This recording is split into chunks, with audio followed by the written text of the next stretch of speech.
Thank you, Mr. Speaker, and through you to the members, I rise in support of the amendment because the lady is correct. The lady that filed the amendment has hit the nail on the head, and we should adopt this amendment.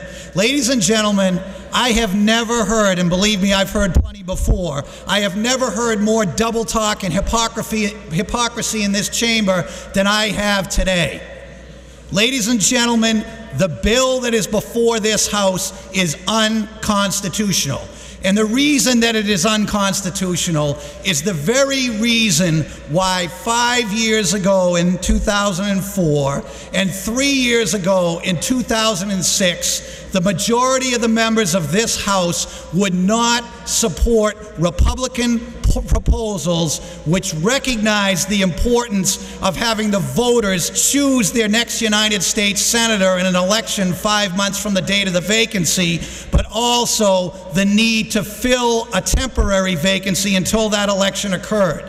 And at different times in this House, members of my party that I just spoke of have filed amendments that had provisions in it that would have suggested that the governor could make a temporary appointment but could not choose anybody who was going to be a candidate in the general election. And your argument at the time was we couldn't do that because it was unconstitutional. And the reason it was unconstitutional, you said, was because it didn't meet the qualifications clause. And you know what? You were right.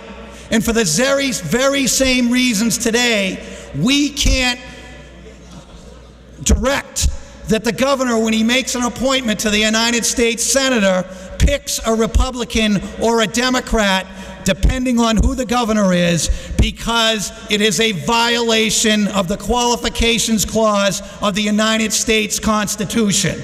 This will be challenged, and it will be a successful challenge. There is repeated case law throughout history in our country in different states where courts have not upheld a legislature's attempt, a state legislature's attempt to put restrictions on the qualifications clause found within the United States Constitution. The leading case on this, ladies and gentlemen, is a case decided in the 1960s, Powell versus McCormick.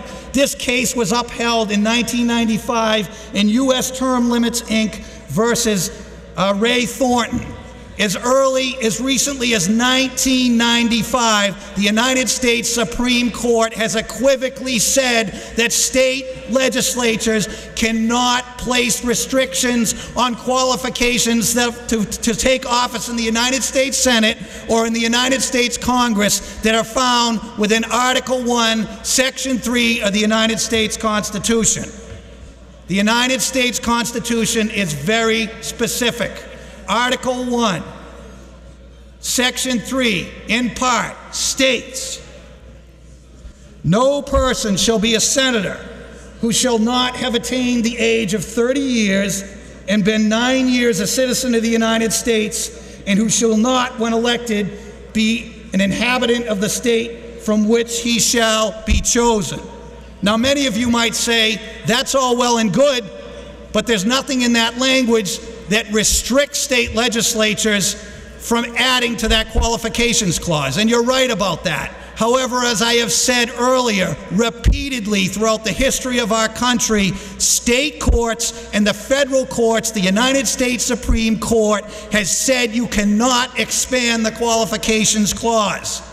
And that is exactly what we are doing in the bill that is before this body. The woman from Wellesley is correct. If you don't want this bill to be challenged, if you want it to pass constitutional muster at the federal level, you should support her amendment.